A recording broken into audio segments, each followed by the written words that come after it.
UP का budget paperless करने की तैयारी अब तेज हो गई है। विधायकों को आईपैड से जुड़ी जानकारी दी जाएगी। विधायकों के लिए ट्रेनिंग सेशन भी रखा गया है। 3 दिनों तक आईपैड से जुड़ी ट्रेनिंग दी जाएगी। 12, 13 और 14 फरवरी को ट्रेनिंग सेशन होंगे। तिलक हॉल और नवीन भवन में ट्रेनिंग होगी। एक दिन में ट्रेनिंग के 3 सेशन होंगे। सुबह 10:30 बजे से ट्रेनिंग शुरू होगी। विधायकों को अलग अलग सेशन में बुलाया गया है। तो आपको बता दें, देखिए, आम बजट पेपरलेस हुआ तो यही कवायद अब यूपी में भी तेज हो गई है। और यूपी में भी जो बजट 2021 है वो पेपरलेस हो, उसकी तमाम कोशिशें सरकार की तरफ से की जा रही हैं और इसके लिए बाकायदा विधायकों को ट्रेनिंग दी जा रही है। आईपैड से जुड़ी हुई तमाम जानकारी दी जा रही है। 12, 13 और 14 फरवरी को ये ट्रेनिंग होगी। आपको ये भी जानकारी दे दें कि 22 फरवरी को यूपी का बजट पेश होना है और इससे ठीक पहले तमाम जो जानकारी है आईपैड से जुड़ी हुई वो विधायकों तक पहुंचाई जा रही है। बाकायदा ट्रेनिंग सेशन रखा गया है। विधायकों को अलग अलग सेशन में बुलाया गया है ताकि बजट पेपरलेस हो और इस बीच किसी प्रकार की कोई दिक्कत किसी विधायक को ना आए। आप देखिए, एक दिन में 3 ट्रेनिंग सेशन होंगे। और प्रियंका गांधी वाड्रा कल सहारनपुर पंचायत में शामिल होंगी। संगठन को मजबूत करने के लिए प्रियंका का यूपी दौरा है।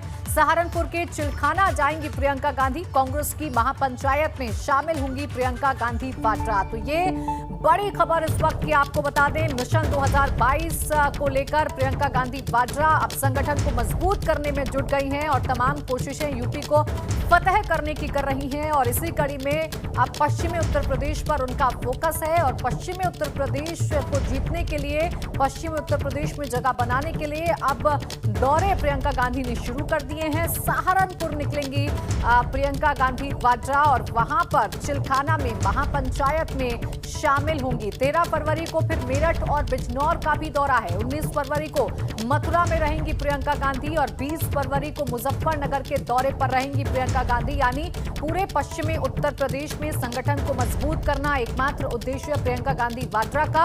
इसे 2022 के चुनाव से जोड़कर जरूर देखा जाएगा, क्योंकि उससे पहले कांग्रेस हर एक तैयारी कर लेना चाहती है, संगठन को मजबूत कर लेना चाहती है ताकि 2022 के चुनाव में कांग्रेस को जीत हासिल हो सके। और प्रियंका गांधी वाड्रा उत्तर प्रदेश में अपनी जड़ें जमाने की कोशिश कर रही हैं। कांग्रेस की जड़ें एक बार फिर से जमाने की कोशिश कर रही हैं और इसी कड़ी में सबसे पहले उनका जो फोकस है वो पश्चिमी उत्तर प्रदेश पर नजर आ रहा है।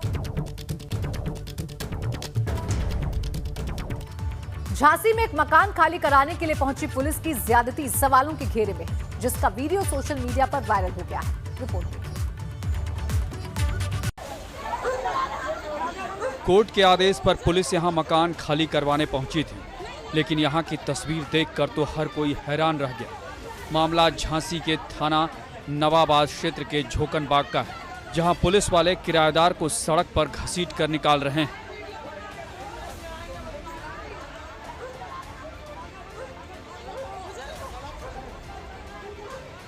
तस्वीरों में देखा जा सकता है कि एक शख्स को पुलिस वाला जबरदस्ती खींच कर ले जा रहा है। तभी उसे बचाने के लिए पीछे से कुछ महिलाएं और लड़कियां आ जाती हैं। इस दौरान तस्वीरों में कई पुलिस वाले देखे जा सकते हैं, जिनमें महिला पुलिस भी शामिल है। वहीं एक तस्वीर में पुलिस जब घर खाली कराने पहुंची तो किराएदार पुलिस वालों के सामने हाथ जोड़कर विनती कर रहे हैं, जिसमें महिलाएं और बच्चियां भी देखी जा सकती हैं। वहीं नवाबाद पुलिस का कहना है कि कोर्ट के आदेश पर हम मकान खाली कराने पहुंचे थे और अगर इस दौरान गिरफ्तारी की जरूरत पड़ी तो वो भी करेंगे। लेकिन यहाँ जिस तरह की तस्वीर सामने आई, ऐसे में सवाल ये कि क्या पुलिस का रवैया सही है। Bureau report, ABP Ganga.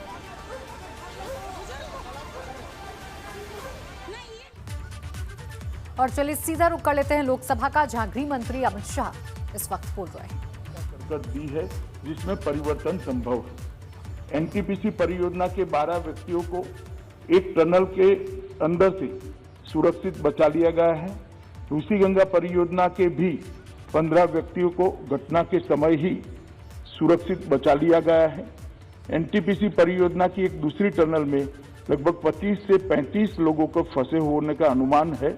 इस टनल में फंसे लोगों को सुरक्षित निकालने हेतु बचाव अभियान युद्ध स्तर पर अहर्निश जारी है। साथ ही साथ लापता व्यक्तियों को ढूंढने का कार्य भी बड़े पैमाने पर किया जा रहा है। राज्य सरकार ने जान गंवाने वालों के परिजनों के लिए 4 लाख रुपए की सहायता की घोषणा की है। घटनास्थल के नजीक 13 छोटे गांव एक पुल से जुड़े हुए थे। पुल बह जाने के कारण संपर्क कट गया है।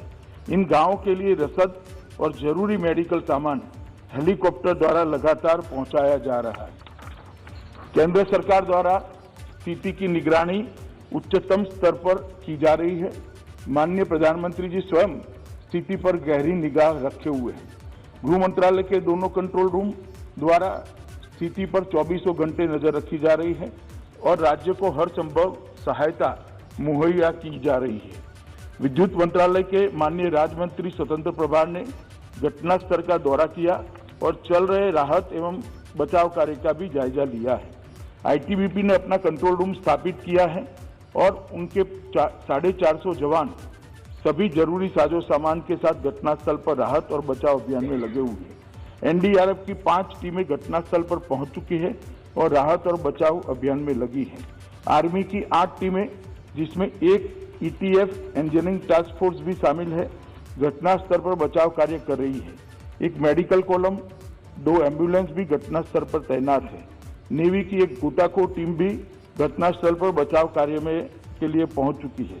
एयरफोर्स के 5 हेलीकॉप्टरों को भी इस कार्य में लगाया गया है। जोशीमठ में भी एक आर्मी का कंट्रोल रूम स्थापित किया गया है। घटनास्थल पर विपरीत परिस्थिति में भी घटना के बाद से ही लगातार राहत और बचाव कार्य जारी है। टनल में फंसे हुए लोगों को बाहर निकालने के लिए रात भर के अथक प्रयास के बाद आर्मी द्वारा टनल के मुंह पर पड़े मलबे को साफ कर लिया गया है। हमारे लोग काफी अंदर तक पहुंच चुके हैं। केंद्रीय जल आयोग को जो कर्मचारी अलकनंदा और गंगा बेसिन हरिद्वार तक में कार्यरत है, उनको अलर्ट पर रखा गया है। सशस्त्र सीमा बल की एक टीम भी घटनास्थल पर पहुंच चुकी है। डीआरडीओ की एक टीम भी हिमस्खलन की निगरानी कर रही है, जो घटनास्थल पर पहुंच चुकी है। एनटीपीसी के सीएमडी भी घटनास्थल पर पहुंच चुके हैं। नेशनल क्राइसिस मैनेजमेंट कमेटी की मीटिंग दिनांक 7 फरवरी को ही 4:30 बजे कैबिनेट सचिव की अध्यक्षता में हुई, जिसमें सभी संबंधित एजेंसियों को समन्वय के साथ कार्य करने और राज्य प्रशासन को सभी जरूरी सहायता उपलब्ध कराने का निर्देश दिया गया है। केंद्रीय एजेंसियों के साथ साथ जिला प्रशासन, पुलिस, राज्य आपदा प्रबंधन विभाग भी राहत और बचाव कार्य में जुटे हैं। एसडीआरएफ की 2 टीमें भी राहत में जुटी हुई है। राज्य का स्वास्थ्य विभाग की 7 टीमें, 8 एम्बुलेंस मुख्य स्वास्थ्य अधिकारी के साथ वहीं पर तैनात है। इसके अतिरिक्त राज्य सरकार ने भी 5 हेलीकॉप्टरों को बचाव और राहत कार्य के लिए तैनात किया हुआ है। घटना के बाद सभी जगह बिजली की बहाली पूर्ण कर दी गई है। बीआरओ और राज्य पीडब्ल्यूडी द्वारा 5 पूर्ण रूप से टूटे हुए पुलों की मरम्मत का काम शुरू कर दिया गया है। मैं यहाँ ये बताना चाहूँगा कि वित्त वर्ष 2020-21 में राज्य आपदा जोखिम प्रबंधन कोष SDRMF में लगभग 1000 करोड़ रुपया आवंटित किया गया है उत्तराखंड राज्य के लिए, जिसमें से केंद्र का अंश 468 करोड़ रुपया जारी कर दिया गया है। मैं सदन को केंद्र की ओर से आश्वस्त करना चाहता हूं कि राहत और बचाव कार्य के लिए सभी संभव उपाय राज्य सरकार के साथ समन्वय बिठाकर केंद्र की ओर से किया जा रहे हैं और जो भी आवश्यक कदम उठाना जरूरी है उसको भी उठाने में केंद्र सरकार की पूरी तैयारी है।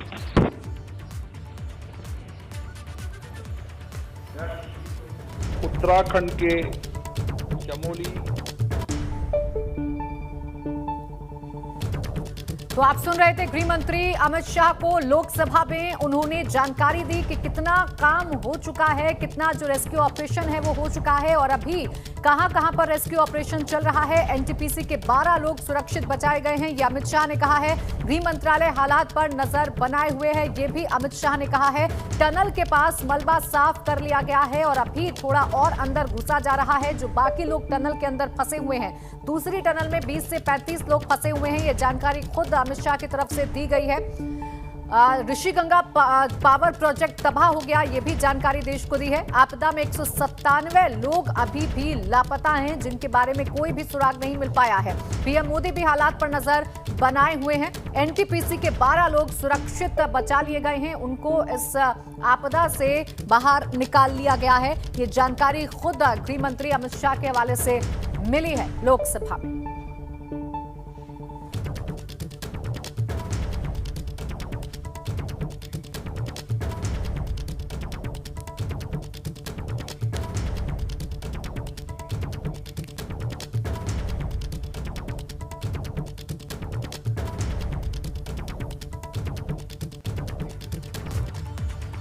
और उत्तराखंड के पल पल के हालात पर सीएम योगी की भी नजर बनी हुई है। यूपी के उत्तराखंड में फंसे लोगों को लेकर सीएम हर अपडेट ले रहे हैं। राज्य सरकार जनपद चमोली उत्तराखंड की आपदा से प्रभावित परिवारों के साथ है, ये मुख्यमंत्री ने कहा है। प्रदेश सरकार पीड़ित परिवारों को हर संभव राहत उपलब्ध कराने के लिए कृत संकल्पित है।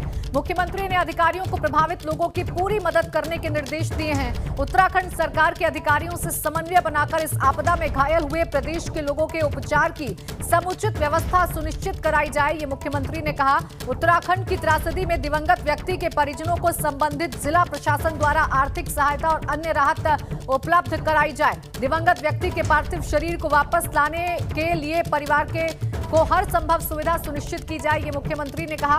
उन्होंने कहा कि यह भी सुनिश्चित किया जाए कि प्रभावित परिवारों को कोई समस्या ना हो। तो उत्तर प्रदेश के वो लोग जो कि उत्तराखंड में काम करने के लिए गए हुए थे, जो लापता हैं, उनको लेकर लगातार मुख्यमंत्री नजर बनाए हुए हैं।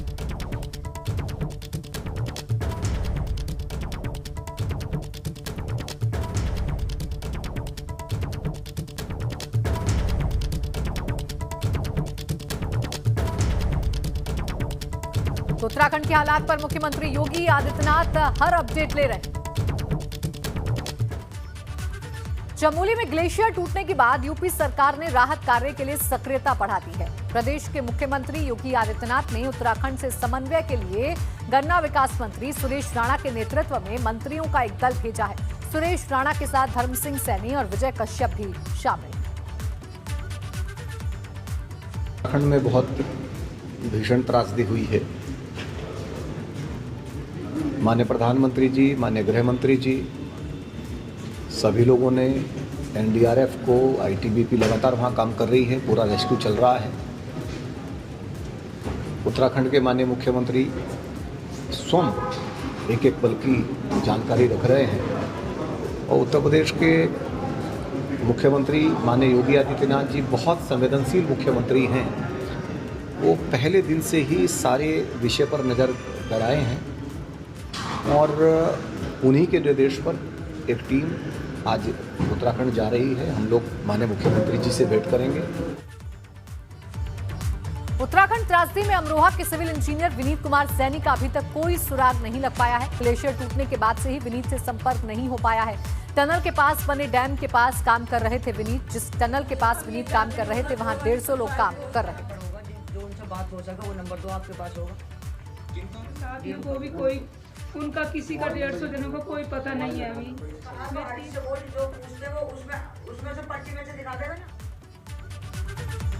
उत्तराखंड चमोली त्रासदी में सहारनपुर के 10 युवक अभी तक लापता हैं। लापता लोगों में बेहट, अम्बेहटा, सरकंडी, शेख और दाबकी गांव के हैं। परिजन सहारनपुर जिला प्रशासन, उत्तराखंड प्रशासन से लगातार संपर्क बनाए हुए हैं। लापता लोगों के परिजनों में सन्नाटा पसरा हुआ है।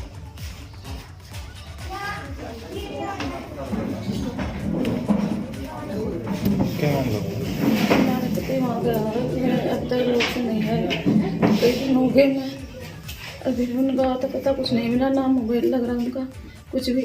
हम 2 दिन तक बहुत परेशान हैं। बात तो उनकी परसों हुई थी। क्या काम करते हैं? वेल्डिंग, खराद मशीन थे, मशीन फिट कर रहे थे काम। उनका तो पता कुछ नहीं मिला। अधिकारियों से बात की हमने, अधिकारियों से की हुई, कुछ बता नहीं रहे। तो आपको बता दें, उत्तराखंड आपदा ने कई परिवारों को तबाह कर दिया है। कई परिवारों के जो अपने लोग हैं वो लापता हैं, जिसकी वजह से परिवारों में चिंता बढ़ी हुई है, सन्नाटा पसरा हुआ है। उत्तर प्रदेश के भी कई परिवार ऐसे हैं जिनके बच्चे काम करने के लिए उत्तराखंड गए हुए थे और उनका अभी तक कोई पता नहीं चल पा रहा है। अभी तक जो हम लोग को जानकारी प्राप्त हुई है विभिन्न स्रोतों से, उसके मुताबिक जनपद सहारनपुर के कुल 10 व्यक्ति जिसमें से जो है 3 नकुड़ तहसील के हैं, 1 बेहट तहसील और 6 सदर तहसील के व्यक्ति अभी ऐसे हैं जिनसे संपर्क नहीं किया जा सका है। तो ऐसी संभावना है कि वो लोग लापता हैं और उनके संबंध में उनके परिवारीजनों से हम लोग संपर्क में हैं। और इस कार्य के लिए उत्तर प्रदेश सरकार ने यहाँ हरिद्वार स्थित जो सिंचाई विभाग का गेस्ट हाउस है उसमें एक कंट्रोल रूम भी हम लोगों ने स्थापित किया है और उस कंट्रोल रूम वो 24 घंटे कार्यरत रहेगा। बिजनौर के 7 मजदूर भी उत्तराखंड में काम करने गए थे। आपदा के बाद सभी मजदूरों के मोबाइल फोन स्विच ऑफ आ रहे हैं। ऐसे में परिवार वालों को चिंता सता रही है। परिजनों का रो रो कर बुरा हाल है। साथ ही लापता परिवार के घर में चूल्हा भी ठंडा पड़ा है। लापता मजदूरों के नाम संजय, वीर सिंह, मामराज, हिमांशु, कमल कुमार, पंकज यानी कुल 7 मजदूरों का अभी तक कोई पता नहीं चल पाया है। मेरी बात परसों हुई है 7 बजे के लगभग और सचेत कर रहा है कि माँ ठीक ठाक रही हो। मगर हाँ भाई ठीक ठाक हम, और उसी दिन से वो लापता। बहुत बात करी है, गांव वाले बेचारे बात कर रहे हैं, रात भर परेशान हो रहे हैं फोन कर कर। स्विच ऑफ आ रहा है, किसी का कोई फोन नहीं लग रहा उनका। उधर मेरठ से अच्छी खबर सामने आई है। उत्तराखंड त्रासदी में मेरठ से लापता 4 लोग सुरक्षित पाए गए हैं, जिसके बाद से उनके परिजनों में खुशी की लहर है। मेरठ कसेरू खेड़ा के रहने वाले परिजनों के पास कुछ देर पहले उत्तराखंड से जब फोन आया तो उनकी जान में जान आई। मेरठ के रहने वाले रोहित, प्रदीप, बालकराम और अतुल के परिजनों की खुशी का ठिकाना नहीं है।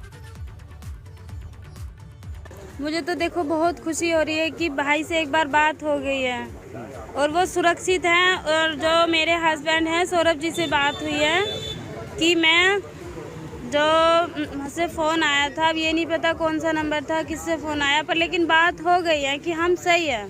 हम क्या सभी परेशान थे, आसपास के मोहल्ले भी, घर परिवार में भी सब परेशान थे।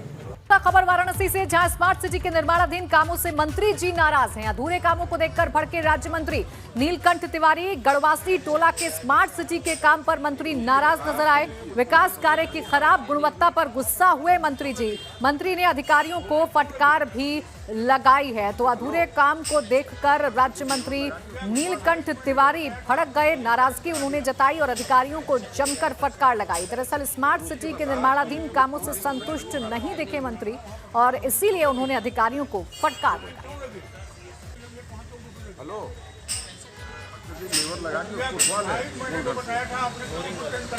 वाराणसी से ये खबर, जहां स्मार्ट सिटी के निर्माणाधीन कार्यों को देखकर मंत्री जी का पारा चढ़ गया, क्योंकि कार्य उस रफ्तार से नहीं चल रहे हैं जिस रफ्तार से चलने चाहिए।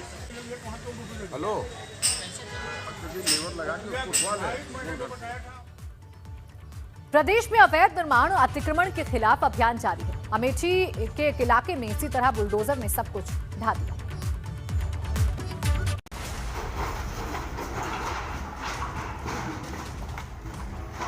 उत्तर प्रदेश में सरकारी जमीन पर जो भी अतिक्रमण और अवैध निर्माण कराएगा उसका हश्र बिल्कुल इसी तरह होगा, क्योंकि यहाँ अब ये सब बर्दाश्त नहीं। जरा इस तस्वीर को ही ले लें। सालों में बने इस अवैध निर्माण को बुलडोजर का एक बार पल भर में किस तरह जमींदोज कर दे रहा है। यह अमेठी में अवैध निर्माण के खिलाफ चलाए जा रहे अभियान की एक तस्वीर।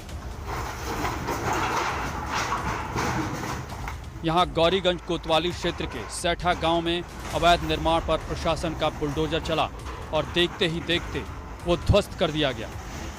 बताया जा रहा है कि अवैध निर्माण ग्राम समाज की जमीन पर कराया जा रहा था। इस दौरान वहां बड़ी संख्या में पुलिस बल की तैनाती की गई थी, साथ ही राजस्व विभाग की टीम भी मौजूद थी। बहरहाल अमेठी ही नहीं, प्रदेश के गांव-गांव, शहर-शहर में अवैध निर्माण के खिलाफ योगी सरकार का बुलडोजर इसी तरह गरज रहा है। Bureau report, ABP Ganga. और इस वक्त बड़ी खबर आपको बता रहे हैं, पंचायतों के आरक्षण पर कैबिनेट की मुहर लग गई है। सूत्रों से यह खबर मिल रही है, कैबिनेट बाई सर्कुलेशन में 12 प्रस्तावों पर मुहर लगी है। स्पोर्ट्स कॉम्प्लेक्स से जुड़े प्रस्ताव पर भी मुहर लगी है। नमामि गंगे विभाग के अंतर्गत यूपी अटल भूजल योजना के संचालन और क्रियान्वयन की प्रक्रिया और गाइडलाइंस पर भी मुहर लगी है। कौशाम्बी में निर्माणाधीन 15 सूट गेस्ट हाउस से जुड़ा प्रस्ताव भी मंजूर हो गया है। गोरखपुर में एनेक्सी भवन के रेनोवेशन, सौंदर्यकरण और रीमॉडलिंग से जुड़ा प्रस्ताव भी मंजूर हो गया है। सूत्रों के हवाले से खबर है, पंचायतों के आरक्षण पर कैबिनेट ने मुहर लगा दी है। यूपी शैक्षिक संस्था विधेयक 2021 को भी मंजूरी मिल गई है। बाराबंकी में पूल्ड हाउसिंग योजना से जुड़े प्रस्ताव पर भी मुहर लग गई है। तो ये बड़ी खबर आपको बता दें, पंचायतों के आरक्षण पर कैबिनेट ने मुहर लगा दी है। ये कुछ ऐसे फैसले हैं जो आज कैबिनेट में लिए गए हैं। सबसे अहम, पंचायतों के आरक्षण पर कैबिनेट की मुहर। कैबिनेट बाई सर्कुलेशन में 12 प्रस्तावों पर भी मुहर लगी है।